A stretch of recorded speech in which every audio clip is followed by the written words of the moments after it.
Hell Let Loose fans, unless you've been living in a cave this week, you know that the next Hell Let Loose game is going to be set in Vietnam. Welcome to the jungle, baby. This is exciting news and it offers me a perfect opportunity to think about what kind of weapons players will have at their disposal while fighting in 50 vs 50 battles as either the US or North Vietnamese. These two factions are the ones which will be in the game at release. I sure do hope that later down the line they add more factions like the Aussies, Kiwis, South Vietnamese, Viet Cong or South Koreans, because that will open up even more weapon options.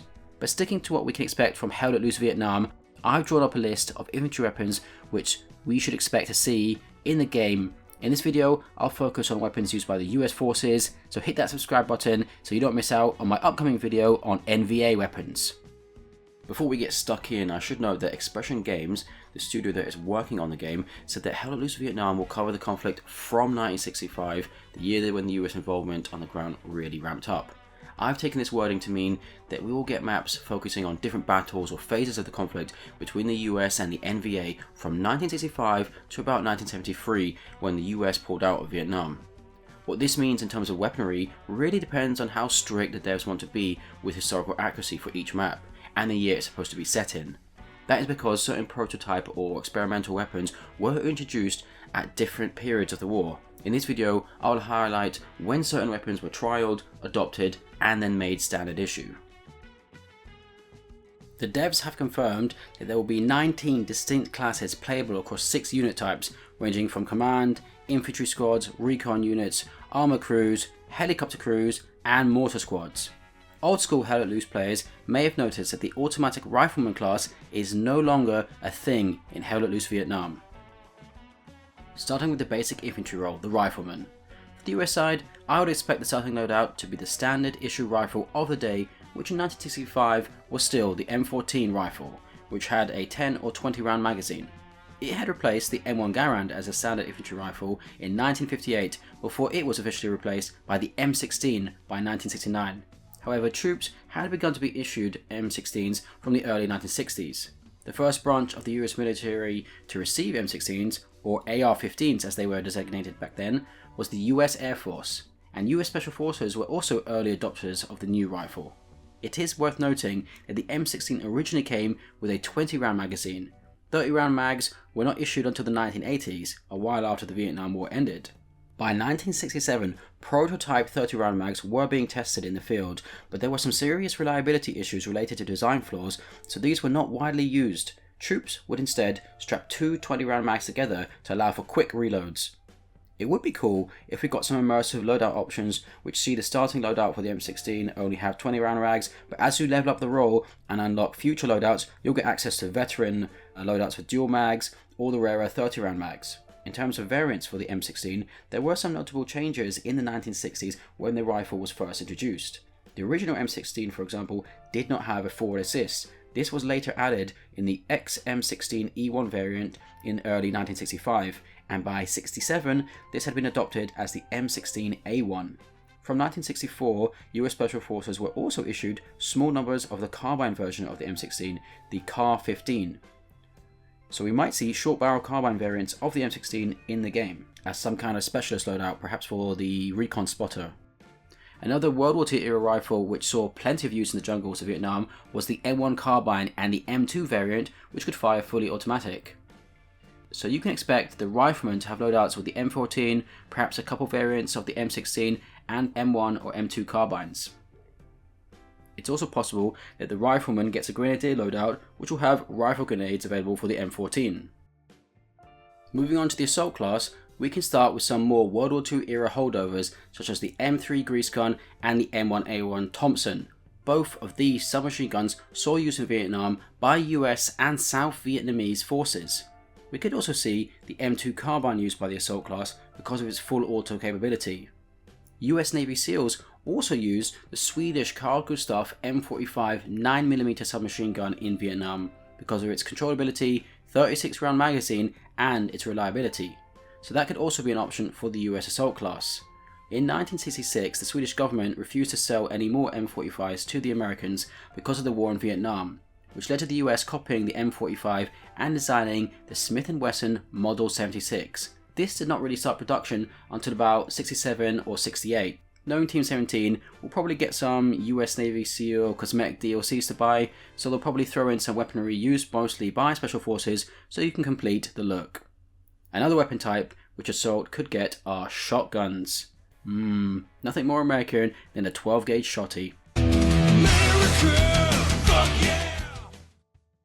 There are a long list of different models of shotguns used in Vietnam, as they were useful in dense jungle scenarios or for clearing tunnels. It would be really cool if we got different ammo options for shotguns so players could pick if they wanted to use slugs or buckshot. Some notable examples include the Ithaca 37, the Stevens 77E, and the Winchester 12 shotgun. Another possible loadout for Assault would be some kind of grenade launcher loadout. The famous M79 grenade launcher, aka the Thumper, was a single-shot, shoulder-fired break-action grenade launcher which entered US service in 1961. Other possibilities include rifle grenades fired from the M14 or underbarrel grenade launchers such as the XM148 grenade launcher, but that only began field testing in 1966 and was experimental and not that widely used. The XM203 grenade launcher began testing in 1969 before it was finally standardized as the M203 in the early 70s. The grenade launchers such as the M79 and the M203 were able to fire a variety of 40mm grenades, which included heavy explosive, buckshot canister, illumination flares which could parachute down to the ground, CS gas, and even experimental flechette rounds which fired cartridges packed full of steel darts. When it comes to the support role, this will probably have a similar loadout option to the original Hell Let Loose support class, which would mean you'll get a choice between a rifle, submachine gun, or flamethrower loadout. The US M2 flamethrower from World War II was still in use during Vietnam, but they also had the more modern M9 flamethrower. Eagle-eyed viewers would have spotted the flamethrower in the trailer, so napalm bombing runs won't be the only thing bringing the heat in the jungle when this game drops. Alright, let's go to the machine gunner role. Now, although the BAR was used by ARVN troops, it was mostly phased out of use by the US by the time they got to Vietnam. So you probably won't be seeing this World War I vintage gun for the machine gunner role unless they add the South Vietnamese as their own faction in the future. The iconic machine gun, which we know from history books and the movies for the Vietnam War, is of course the M60, known as the Pig because of how quickly it ate up ammo. It was adopted in 1957 and by 1960 it was standard issue. The M60D was the spade grip variant of the M60, used as a door gun on the Huey and other helicopters as well as mounted on patrol boats. The M60 belt-fed general purpose machine gun is still in use today. Another Vietnam era machine gun which is still in use is the iconic M134 minigun, which is a 6-barreled rotary machine gun with an extremely high rate of fire. This was a scaled down version of the 20mm M61 Vulcan aircraft cannon, and it was designed to fire 7.62 by 51mm NATO rounds. Prototypes began testing in the early 60s and it began operational deployments by 1964, mainly as door guns on Huey helicopters as well as fixed-wing aircraft like the AC-47 gunship. So we could see this B7MG as a door gunner or perhaps armaments for attack helicopters. We also know that the M2 50 cal Browning machine gun will also be in the game, seen it mounted on the patrol boats, but it's possible we might get heavy fixed MG emplacements for defense, which means 50 cals could be deployable structures for the US. Another possible loadout option for machine gunners could be the Stoner 63, also known as the XM22, XM23 and XM207. This was a modular weapon system which we configured as either an assault rifle or light machine gun. They saw limited trials in the mid-60s by US Special Forces, but if the devs are being loosey-goosey with historical accuracy, maybe they might throw in the Stoner 63 for the MG to add a little bit more flavour in the loadouts. Turning now to the anti-tank role, the US forces had a number of man-portable and some crew-operated weapons which were used in Nam. The primary anti-tank weapon was the M72 light anti-tank weapon. This was a disposable single-shot 66mm rocket launcher. It was adopted in 1963 and troops began to be issued M72s from 1964 onwards. Another option for the anti-tank role would be the M20 Super Bazooka. this Korean War era weapon was still used in Vietnam, but it was being phased out in favour of the M72. In terms of the anti-tank deployables which could be available for the anti-tank role, there were a few recoilless rifles such as the 57mm M18, the 75mm M20 or the 90mm M67 which were used in Vietnam. Although these were effective against light armour, they were also handy when used against bunkers or other static defences. The anti-tank role in the original Hell Let Loose game is my favourite class to play, so I'm keen to see how the anti-tank role has evolved for Hell Let Loose Vietnam. When it comes to the officers and commanders for the US, they'll probably have a choice between the M14 or M16 rifles as well as a sidearm. The standard issue sidearm was still the trusty and reliable M1911, a much loved classic. The US military wouldn't feel the need to replace the M1911 until the mid-1980s, so you can expect to be rocking this bad boy in the jungle. It's possible that officers and commanders will also get some kind of submachine gun loadout, possibly the M3 Grease Gun or Thompson A1A1. I reckon the medic and engineer roles will get a similar treatment to that they get in the OG Hell Let Loose. So their primary weapons won't be battle rifles like the M14 or M16, they'll probably be the smaller M1 or M2 carbines. The engineer would also likely get an option for a shotgun loadout like they currently do in Hell Let Loose. One of the other weapons engineers currently have in Hell Let Loose are anti-personnel and anti-tank mines. In the Vietnam War, the US used a range of different AP mines such as the M14 Toe Popper mine, the M16 Bounding mine aka Bouncing Betty, which was based actually on the German S-mine from World War II, and of course they used the famous Claymore mine. Unlike a conventional landmine, Claymores may be detonated by remote control, and it's directional, shooting a wide pattern of metal balls into a kill zone. The Claymore can also be activated by booby trap tripwires firing system for use in area denial operations. So US engineers or any other class which gets AP mines will have a few options to play with. Although the NVA didn't use a lot of armour, the US still used anti-tank mines during the Vietnam War, such as the metal M15 and the plastic M19 blast mines, as well as the M21 shape charge mine. Moving on to the recon teams, the spotter will probably get, again, an M14 or M16, but the sniper, they'll have a couple of cool options to choose from.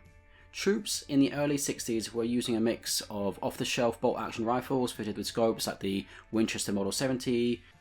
There were also scoped M1903 Springfields from World War II, or some rare leftovers from the Korean War, such as the M1C and M1D Garand sniper variants.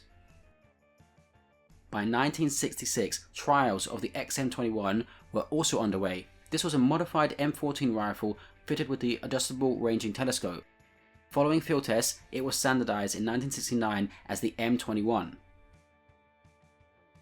Also in 1966, the US Marines began phasing out their Winchester Model 70 sniper rifles with the M40, which was based on the Remington 700 bolt-action rifle. So, we'll have to wait and see how strict the devs want to be with their historical accuracy, but there are quite a few scoped rifle options for them to choose from, ranging from World War II era rifles to the more experimental options of the day.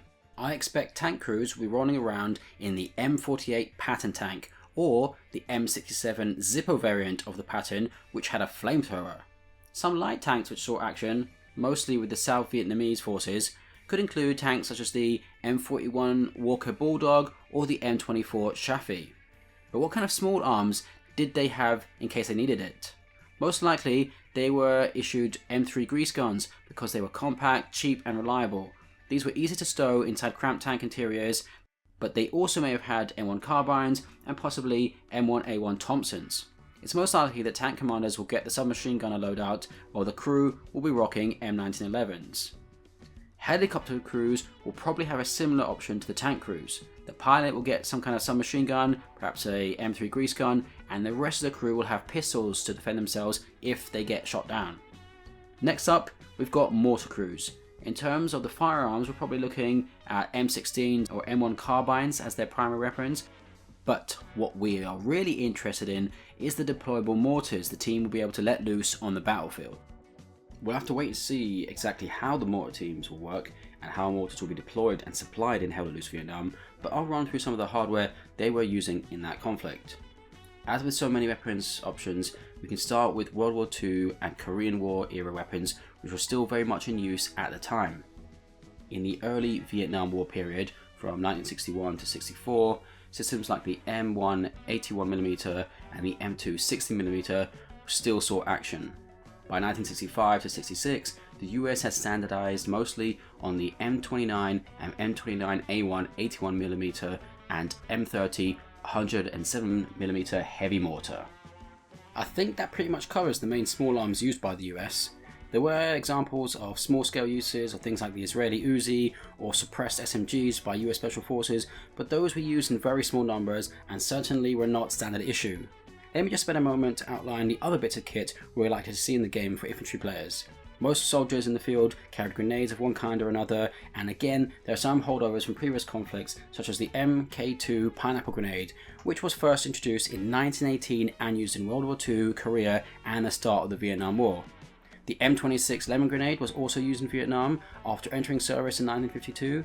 Then in the mid-60s there was the M33 frag grenade, which was first of the baseball type grenades. It was soon replaced by the M67 grenade, which replaced the M26 and M33 by 1968. Smoke grenades, such as the AN-M8HC smoke grenade, were also developed in the 1940s, were still in use in Vietnam. They also used the M83 white smoke grenade, designed in the 50s, which was less toxic than the M8s.